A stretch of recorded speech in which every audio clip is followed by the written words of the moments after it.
Hello, I am Shahan Awaz and today we are continuing units and measurement, and in this part 13 video lecture we are going to discuss about arithmetic operations with significant numbers and rounding of the uncertain digits. So last lecture में हमने significant numbers के बारे में पढ़ा था और significant numbers को find out करने के रूल्स भी देखे थे। इस लेक्चर में हम डिस्कस करेंगे कि जो सिग्निफिकेंट नंबर्स होते हैं उन पर अगर कोई अरिथमेटिक ऑपरेशन किया जाए, इट मीन्स उनके साथ में कुछ प्लस माइनस मल्टीप्लिकेशन डिवीज़न किया जाए, तो उन सिग्निफिकेंट नंबर्स के साथ में मैथमेटिकल ऑपरेशंस करने के लिए क्या रूल्स रहेंगे। इट मीन्स कि जो सिग्निफिकेंट फिगर्स होंगे अरिथमेटिक ऑपरेशंस के बाद जो हमें दूसरा सिग्निफिकेंट फिगर मिलेगा उसमें सिग्निफिकेंट फिगर्स की क्वांटिटी कितनी होगी, उनके नंबर्स कितने होंगे या उसके लिए क्या रूल फॉलो करने पड़ेंगे। और सेकंड इम्पॉर्टेंट थिंग हम जो डिस्कस करने वाले हैं आज कि अगर आपके पास कोई बड़ा सा नंबर है और अगर आप उसको शॉर्ट फॉर्म में लिखना चाह रहे हैं तो डेफिनेटली यहाँ पर आपको लास्ट जो डिजिट्स होते हैं उसको राउंड ऑफ करना पड़ता है। जो अनसर्टेन डिजिट्स होते हैं उनको राउंड ऑफ करना पड़ता है। सो राउंड ऑफ के क्या रूल्स होंगे, तो वह काफ़ी इंपॉर्टेंट लेक्चर्स है। आप देखिएगा इसे ध्यान से और सिंसियरली इसे समझने की कोशिश कीजिएगा। बहुत इंपॉर्टेंट है और बहुत सिंपल भी है। ठीक है, तो चलिए शुरुआत करते हैं। अक्सर ऐसा होता है कि हम जब भी कोई एक्सपेरिमेंट करते हैं तो उस एक्सपेरिमेंट में हमें जो मेजर्ड वैल्यू मिलती है उस मेजर्ड वैल्यू का कॉम्बिनेशन कंसिडर करना पड़ता है। मतलब हमें 2-3 मेजरमेंट का कॉम्बिनेशन नॉर्मली कंसिडर करना पड़ता है और उस कॉम्बिनेशन के लिए हम उन मेजर्ड वैल्यू को ही आपस में या तो किसी मैथमेटिकल ऑपरेशन से मल्टीप्लाई करते हैं, डिवाइड करते हैं, ठीक है, या फिर उसको ऐड करते हैं, सब्सट्रैक्ट करते हैं, या फिर उस पर कोई दूसरा मैथमेटिकल ऑपरेशन परफॉर्म करते हैं, जिसकी वजह से वो जो मेज़रमेंट की वैल्यू है वो बड़ी डिफ़िकल्ट सी कॉम्प्लेक्स सी हमें नज़र आती। सो many times the final result of some experiment is dependent on the more than one measured quantity। तो हम कह सकते हैं कि बहुत बार जो हमारा मेजर्ड वैल्यू होती है वो कोई एक मेजर्ड वैल्यू ना होकर combination of number of measured value हो सकती है। And in such cases calculations are involve to arrive at the final result. ठीक है, और इस केसेस में फाइनली हमारा जो कैलकुलेशन होता है वो फाइनल रिजल्ट पर पहुंचता है। ठीक है, कब पहुंचता है? जब आप उसमें कॉम्बिनेशन ऑफ मेजरमेंट यूज़ कर रहे हैं। So we can easily understand that accuracy in the measured quantities will affect the accuracy of the final result. ठीक है, सो डेफिनेटली ये तो हमने पहले प्रीवियस लेक्चर में भी देखा है कि आपकी जो एक्यूरेसी होती है किसी मेजर्ड क्वांटिटी की वो फाइनल रिजल्ट को अफेक्ट करती है। ठीक है, तो आप बेसिकली किसी मेजरमेंट को शो करने के लिए अगर आपने 3 से 4 मेजरमेंट का कॉम्बिनेशन यूज़ किया है तो उन मेजरमेंट का जो एक्यूरेसी होगी, उन मेजरमेंट की जो एक्यूरेसी होगी वो एक्यूरेसी आपके फाइनल रिजल्ट को भी अफेक्ट करेगी। ठीक है, इसमें तो कोई डाउट है नहीं, ये तो हम देख चुके हैं पहले भी। So final result of calculation can never be more accurate than the measured value from which it is calculated। ये हमें ध्यान रखना है हमेशा कि जो फाइनल रिजल्ट होगा वो कभी भी मेजर्ड वैल्यू से ज़्यादा एक्यूरेट नहीं हो सकता। हमेशा इसकी एक्यूरेसी फाइनल रिजल्ट की मेजर्ड वैल्यू से कम ही होगी। फॉर एग्जांपल कि आप 4-5 कैलकुलेशन हैं आपके पास, suppose one calculation is 1.2 metre. ठीक है, आपने मेज़रमेंट किया, दूसरा मेज़रमेंट किया आपने 1.37 मीटर और 4 मेज़रमेंट किया आपने सपोज 1.435 मीटर। तो यहाँ पर आप देखेंगे कि आपको जो थर्ड नंबर का है वो ज़्यादा प्रिसाइज और एक्यूरेट नज़र आ रहा है। ठीक है, बजाय फर्स्ट 2 के। ये तीनों अलग अलग मेज़रमेंट है किसी पर्टिकुलर वैल्यू के, तो इस केस में हम कह सकते हैं कि 1.435 तो ज़्यादा प्रिसाइज और एक्यूरेट है। सो यहाँ पर जो इसका फाइनल रिजल्ट होगा डेफिनेटली वो फाइनल रिजल्ट इतना ही एक्यूरेट हो, ज़रूरी नहीं कि वो 1.435 जितना ही एक्यूरेट हो। ठीक है, तो यहाँ पर फाइनल रिजल्ट की जो एक्यूरेसी होगी वो हमेशा मेजर्ड क्वांटिटीज़ की जो एक्यूरेसी है उससे कम होगी। ठीक है, वो हम आगे और भी देखेंगे रूल्स जब पढ़ेंगे। So generally we can say that number of significant digit in the final result cannot be more than number of significant digit in the measured value from which is calculated। ठीक है, तो हम कह सकते हैं कि जो फाइनल रिजल्ट होता है उसमें जो नंबर ऑफ सिग्निफिकेंट डिजिट होंगे वो आपकी जो मेजर्ड वैल्यूज़ हैं जो मेजर्ड वैल्यूज़ हैं जिनका यूज़ किया गया है फाइनल रिजल्ट को जनरेट करने में, उसमें जितने सिग्निफिकेंट फिगर थे उससे ज़्यादा नहीं होना चाहिए, या मैं इसको ऐसा कहूँ कि नहीं हो सकते हैं या फिर नहीं होना चाहिए। ठीक है। सो फाइनल रिजल्ट में जो नंबर ऑफ सिग्निफिकेंट फिगर्स होंगे वो मेजर्ड वैल्यू में जितने नंबर ऑफ सिग्निफिकेंट फिगर्स हैं या सिग्निफिकेंट डिजिट्स हैं उनसे ज़्यादा नहीं होने चाहिए या नहीं हो सकते। इसके लिए एक छोटा सा एग्जांपल हम यहाँ पर देख सकते हैं। We have measured the time period of 40 oscillations and measure the value is 89.75 second. आपने कोई पेंडुलम के ऑस्किलेशन को मेजरमेंट किया है, सपोज ये पेंडुलम है, इसके ऑस्किलेशन हो रहे थे इस तरह से, ठीक है। तो फाइनली इस तरह से आपने 40 ऑस्किलेशंस जो है वो कैलकुलेट किए और 40 ऑस्किलेशंस में लगने वाला जो टाइम है वो किसी स्टॉप वॉच से आपने मेज़र किया और वो आपको मेज़रमेंट मिला 89.75 सेकेंड। सो इस तरह से हम एक एक ऑस्किलेशन में लगने वाला टाइम पीरियड भी कैलकुलेट कर सकते हैं। अब 14 ऑस्किलेशंस में लगने वाला जो टाइम पीरियड है वो 89.75 सेकेंड है, तो डेफिनेटली वन ऑस्किलेशन में लगने वाला जो टाइम पीरियड होगा वो कैसे कैलकुलेट करेंगे, इसे आप डिवाइड कर दीजिए 40 से, तो फाइनली आपको एक रिजल्ट मिलेगा इस तरह से। अब देखिए ये जो रिजल्ट को अगर आप देखेंगे तो कितना ज़्यादा प्रिसाइज आपको नज़र आ रहा है। पहले अगर एक्चुअल रिजल्ट हम देखें तो 89.75 सेकेंड, और वहीं पर अगर आपने उस पर कुछ मैथमेटिकल ऑपरेशन परफॉर्म किया, डिवीज़न परफॉर्म किया, तो आपको जो फिगर मिल रहा है वो बहुत ज़्यादा प्रिसाइज मिल रहा है, 2.24375 सेकेंड। ये बिल्कुल 100% पॉसिबल है कि अगर आप उसको नॉर्मली स्टॉप वॉच से मेज़र करते तो आप इतना ज़्यादा एक्यूरेट रिजल्ट नहीं निकाल पाते। ठीक है, आपने स्टॉप वॉच की मदद से एक क्वांटिटी को मेज़र किया और फिर आपने उसमें सिंगल क्वांटिटी की वैल्यू कैलकुलेट की, तब जाके आपको इतना ज़्यादा एक्यूरेट मिल रहा है। लेकिन क्या ज़रूरी है कि इतना ही ज़्यादा एक्यूरेट होगा? ठीक है। और यहाँ पर तो ये भी हो रहा है कि देखिए आपका जो फाइनल रिज़ल्ट है वो आपका ओरिजिनल रिज़ल्ट जो 89.75 है उससे ज़्यादा एक्यूरेट नज़र आ रहा है। और अभी हमने देखा कि बेसिकली जो फाइनल रिज़ल्ट है वो मेजर्ड वैल्यू से कम एक्यूरेट होता है या होना चाहिए। So it indicates the superficial accuracy in measurement with more number of significant digit, ठीक है, then the original measured value from which it is calculated. और यहाँ पर आप ये भी देख सकते हैं कि इसमें नंबर ऑफ जो सिग्निफिकेंट डिजिट्स हैं वो इसमें कितने हो गए, 1 2 3 4 5 6 सिग्निफिकेंट डिजिट्स हैं, जबकि आपका जो मेजर्ड वैल्यू है उसमें सिर्फ 4 सिग्निफिकेंट डिजिट्स हैं। 89.75 में 4 सिग्निफिकेंट डिजिट हैं। तो यहाँ पर जो फाइनल रिजल्ट है उसमें सिग्निफिकेंट डिजिट भी जो है वो एक्चुअल मेजर्ड वैल्यू से क्या है, ज़्यादा है। तो ये भी हमारे लॉ को थोड़ा सा क्रॉस कर रहा है कि अभी हमने जो कहा कि फाइनल रिजल्ट में जो नंबर ऑफ सिग्निफिकेंट डिजिट है वो मेजर्ड वैल्यू से क्या होने चाहिए, थोड़े से कम होने चाहिए या फिर उसके बराबर है या उससे ज़्यादा नहीं होने चाहिए। सिंपल टर्म्स में उससे ज़्यादा नहीं होने चाहिए। सो यहाँ पर इस तरह की कंडीशंस को फॉलो करने के लिए ही, इस तरह की कंडीशंस को सॉल्व करने के लिए ही हम रूल्स पढ़ते हैं अरिथमेटिक ऑपरेशन के। ठीक है, इस तरह से अगर आप कोई अरिथमेटिक ऑपरेशन कर रहे हैं तो अरिथमेटिक ऑपरेशंस के क्या रूल होंगे, आपको किन रूल्स को फॉलो करना होगा, तो वही रूल्स आज हम इस लेक्चर में देखने वाले हैं। तो चलिए rules for arithmetic operation with significant numbers हम बात डिस्कस करते हैं। So while reporting the final result, we must ensure that accuracy of the final result is consistent with the accuracy in measured value from which it is calculated। ठीक है, तो हम rules को इसीलिए फॉलो करते हैं ताकि हमारा जो फाइनल रिजल्ट की एक्यूरेसी हो वो आपकी जो मेजर्ड वैल्यू है, ठीक है, जो कैलकुलेशन में यूज़ की गई है उसकी एक्यूरेसी के साथ में मैच हो, ठीक है, या उससे ज़्यादा एक्यूरेसी ना दिखाए। सो यहाँ पर हमें एक्यूरेसी को कंसिस्टेंट करना होता है, एक्यूरेसी को मेंटेन करना होता है, और इसी के लिए हम बेसिकली यूज़ करते हैं अरिथमेटिक ऑपरेशंस के रूल्स को। So to ensure this consistency we can observe the following rules. ठीक है, कुछ रूल्स हैं।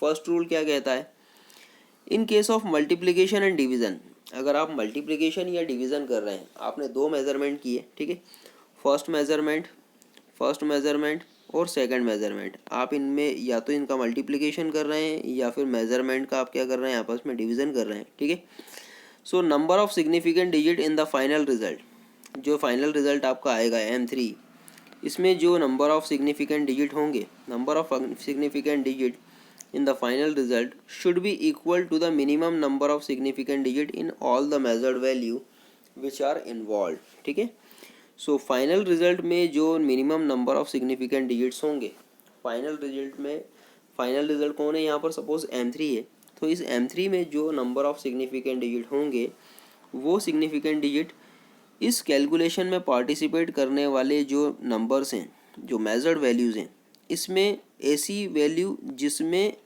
कम से कम सिग्निफिकेंट डिजिट हों। जैसे सपोज M1 में कम सिग्निफिकेंट डिजिट हैं, तो लीस्ट जितने भी सिग्निफिकेंट डिजिट इसमें होंगे उतने ही सिग्निफिकेंट डिजिट आपके फाइनल रिजल्ट में होंगे।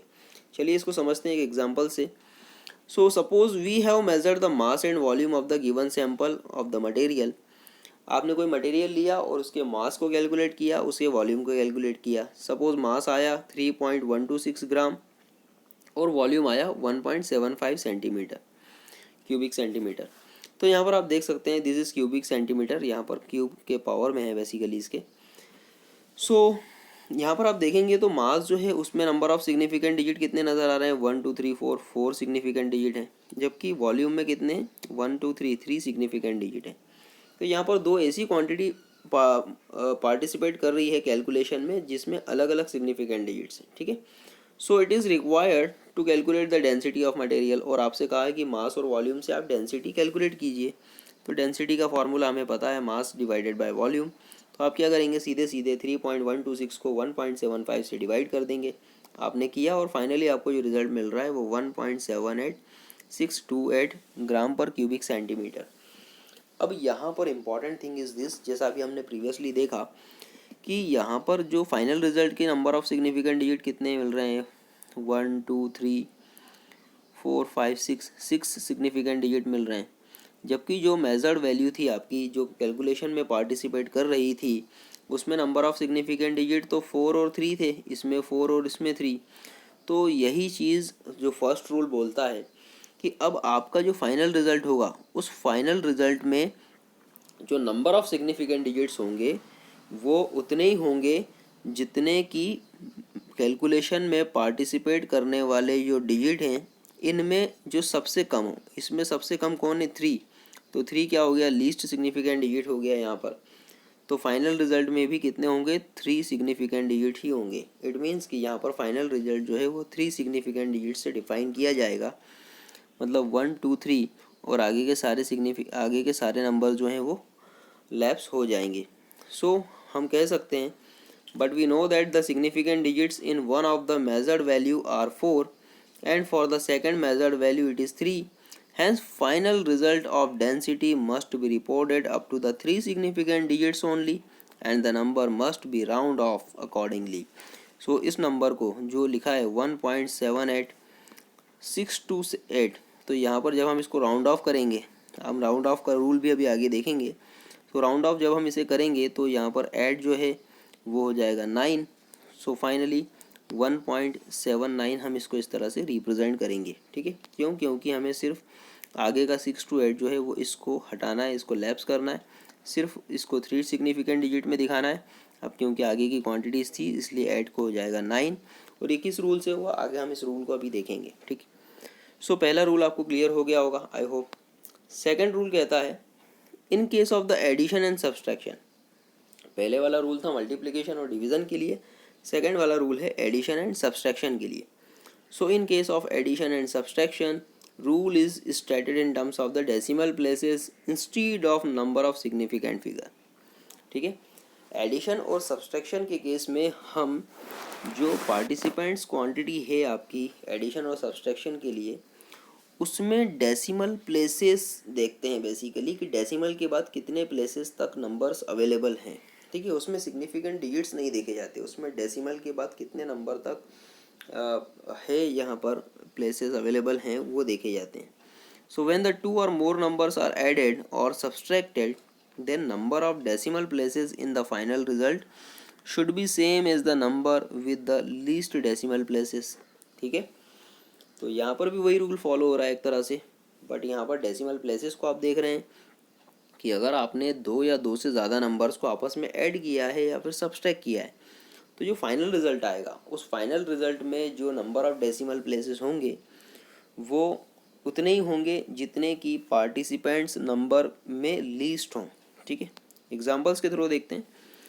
What should be the result of addition of numbers 536.16 gram 284.2 gram and 0.107 gram. आपके पास 3 नंबर दिए हैं। देखिए पहले नंबर में डेसिमल के बाद 2 प्लेसेस तक क्वांटिटी अवेलेबल है, सेकंड नंबर में डेसिमल के बाद 1 प्लेस है, और थर्ड नंबर में डेसिमल के बाद 3 प्लेस है। तीनों अलग अलग हैं। तीनों को आपने क्या किया, ऐड किया। तीनों को जब आपने ऐड किया तो फाइनली आपको रिजल्ट मिला 820.467। आपको जो रिजल्ट मिला वो डेसिमल के 3 प्लेसेस तक मिला। बट रूल क्या कहता है, रूल ये कहता है कि अगर आपने फाइनल रिजल्ट लिया है इस तरह की कैलकुलेशन से, तो इसमें जो डेसिमल के प्लेसेस होंगे वो उतने ही होंगे जितने की पार्टिसिपेंट क्वांटिटी में लीस्ट हो। जैसे इस पार्टिसिपेंट क्वांटिटी में पहले में आप देखेंगे तो डेसिमल नंबर कितने हैं, यहाँ पर 2, डेसिमल के बाद 2 प्लेसेस हैं, यहाँ पर 1 प्लेसेस हैं, और यहाँ पर 3 प्लेसेस हैं। तो इसमें लीस्ट क्या हो गया, सबसे कम 1। तो डेफिनेटली इन पार्टिसिपेंट्स में लीस्ट डेसिमल प्लेस किसके पास है, यहाँ पर 1, या कितना है 1। तो डेफिनेटली यहाँ पर जो फाइनल रिज़ल्ट होगा उस फाइनल रिज़ल्ट में भी डेसिमल प्लेस लीस्ट ही होगा, 1 ही होगा। तो यहाँ पर भी आप इस 820.467 में इसको डेसिमल प्लेसेस 3 के बजाय 1 के फॉर्म में लिखेंगे, और वो जब आप लिखेंगे तो ये हो जाएगा 6 और 7 यहाँ से आपको हटाना पड़ेगा, और जो 4 हो जाएगा वो क्या हो जाएगा 5। और ये 5 किस रूल से होगा ये आगे हम राउंडिंग ऑफ में देखेंगे, ठीक है। So we can see that 1 of the number 284.2 gram is correct only up to the 1 decimal places. Hence the final result must also contain only 1 decimal place and must be round off accordingly. In above example final result should be round off as 820.5 gram, ठीक है। तो यहाँ पर 820.4 की बजाय हम लिखेंगे 0.5 क्योंकि हमने 6-7 को हटाया है, ठीक है। तो ये हो गया 820.5 ग्राम। अब देखते हैं rounding off the uncertain digit. अभी हमने 2 रूल्स देखे, एक मल्टीप्लिकेशन डिवीज़न के लिए देखा और दूसरा रूल देखा एडिशन सब्सट्रैक्शन के लिए। इन दोनों रूल्स में हमने जो फाइनल रिजल्ट है उसको राउंड ऑफ किया उसको, और मैंने आपसे कहा कि राउंड ऑफ किस रूल से किया है वो हम आगे देखेंगे। तो चलिए अब वक्त आ गया है इस राउंडिंग ऑफ को देखने का कि बेसिकली अनसर्टेन डिजिट्स को राउंड ऑफ अगर आप करते हैं तो किस रूल से करेंगे। यहाँ पर ध्यान रहे हम बात कर रहे हैं अनसर्टेन डिजिट्स की, ठीक है। अनसर्टेन डिजिट्स क्यों कहा, क्योंकि देखिए यहाँ पर भी इस केस में अगर आप इस कैलकुलेशन में देखेंगे तो 467 जो है वो अनसर्टेन डिजिट है एक तरह का है। तो यहाँ पर 467 अनसर्टेन डिजिट्स हैं, जबकि यहाँ पर भी आप देख सकते हैं 1.79 में 79 क्या है अनसर्टेन डिजिट है। तो ये हो गए अनसर्टेन डिजिट्स, इसमें चेंजेस पॉसिबल हैं, ये सिर्फ कैलकुलेशन से जनरेट हुए हैं, ये एक्चुअल मेजरमेंट से नहीं आए, ठीक है। तो अगर आपका एक्चुअल मेजरमेंट थोड़ा सा चेंज होता है तो डेफिनेटली ये फिगर भी सबसे पहले चेंज होंगे, क्योंकि यही फिगर जो हैं वो डिपेंड कर रहे हैं आपकी मेजरिंग इंस्ट्रूमेंट की एक्यूरेसी पर। सो इसी तरह से एक जो अनसर्टेन डिजिट होते हैं उनमें हम राउंडिंग ऑफ अप्लाई करते हैं।